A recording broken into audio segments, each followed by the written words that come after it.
Donc, ces élèves, de l'équation de la trajectoire que nous avons, on voit que elle est sous la forme A fois x carré. Donc, quand nous avons une équation de la trajectoire sur cette forme-là, y égale à ax carré plus bx plus c. Ici, on suppose que b et c sont nuls. Nous disons que nous allons faire une parabole. Donc, là, c'est une parabole. Donc, ça veut dire qu'il y aura une déviation. Donc, on va revenir sur le schéma et puis matérialiser la trajectoire. Donc, ici, nous avons, si le champ électrique vient en bas, nous savons qu'on a dit que c'est un électron. Si le champ électrique vient en bas, ça veut dire que le FE part en sens contraire. Parce qu'on a dit que FE est égal à QE. Voilà. Et si comme le Q est négatif là, les deux sont des sens contraires. Donc, E venant en bas, le F va en haut. Ça veut dire que ici, notre FE est normalement orienté vers en haut. Et comme F est orienté vers en haut, les particules vont dévier vers en haut. Donc, les particules vont dévier vers en haut comme ça et aller sortir en un point S. À la sortie au point S là, ils vont poursuivre les mouvements. Après, juste à la fin des condensateurs, on suppose qu'il n'y a plus de champ électrique puisque le champ là est maintenu entre l'intérieur du condensateur. Donc à la sortie, ils vont poursuivre les mouvements en mouvement rectiligne uniforme où ils vont aller atterrir sur l'écran fluorescent en un point ici. Voilà, on peut appeler ce point un point J par exemple. Le point J, et ici on va appeler ce point là le point O'. Donc ce que nous appelons déflexion, c'est la distance entre le point d'impact et puis l'axe OX. Donc c'est cette distance qu'on appelle la déflexion. Donc nous allons noter ça Y. Donc cette distance, on va noter ça grand Y. Voilà. Donc, avant de s'intéresser à grand Y là, on va s'intéresser d'abord aux coordonnées du point de sortie. Donc le point de sortie S qui est placé ici. On va supposer que les plaques là ont une longueur petit l. Donc du début jusqu'à la fin, la longueur des plaques est petit l. Donc, quelles sont les coordonnées du point de sortie? Alors, quand nous sommes à la sortie, voici le mobile a commencé ici. Et à la sortie, donc ici le X de sortie est là. Et le Y de sortie est quelque part vers là. Donc à la sortie, voici XS qui est là. Donc XS est depuis ce point jusqu'à l'origine du repère. Nous constatons que XS correspond à la longueur des plaques. Puisque quand on dit sortie, ça veut dire qu'effectivement, la particule a parcouru toute cette longueur correspondant à la longueur des plaques pour se trouver à la sortie. Donc, ce qui veut dire qu'au point S, donc, coordonnées du point S de sortie. Du point S de sortie. Alors, ces coordonnées, donc, à la sortie, XS est égal à L. Donc, il a parcouru tous les condensateurs, la longueur L, et il s'est retrouvé à la sortie. Et si XS est égal à L, comment va YS?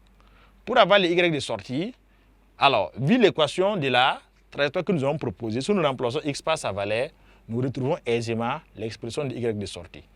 Donc, Y de sortie va nous faire alors E fois U sur dMd V0 carré. Et le X carré là, nous allons remplacer par L carré. Parce qu'on a dit que X égale à L, donc fois L carré. Donc, voici les coordonnées du point SA lorsque nous sommes à la sortie. Alors, pour le point SA, on va s'intéresser aussi à sa vitesse.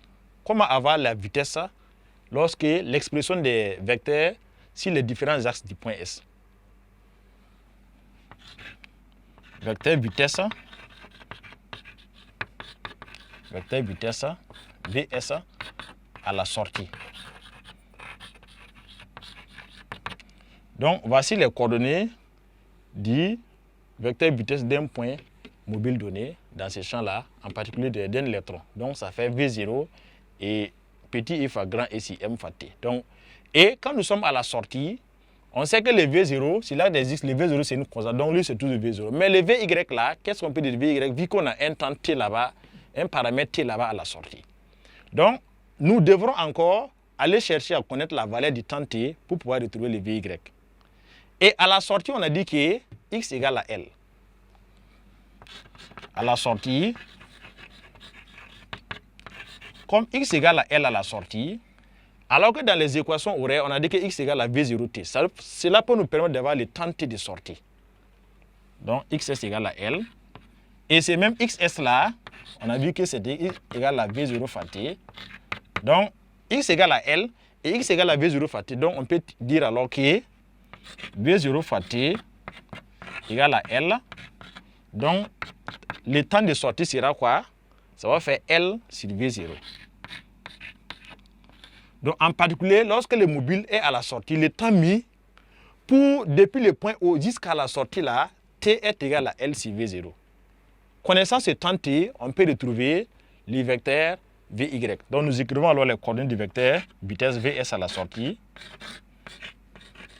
Donc, nous allons regarder les équations horaires de la vitesse. Donc, si l'axe des X là, c'est une constante, V0 c'est une constante, ça ne change pas.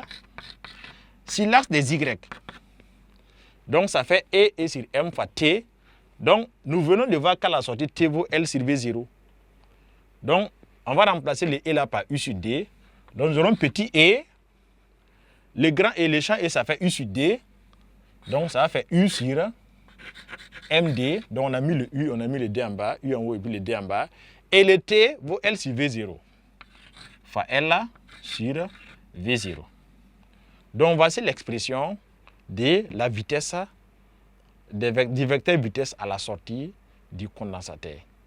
Et à partir de cette expression-là, on peut retrouver dans un premier temps ce qu'on appelle la déviation angulaire.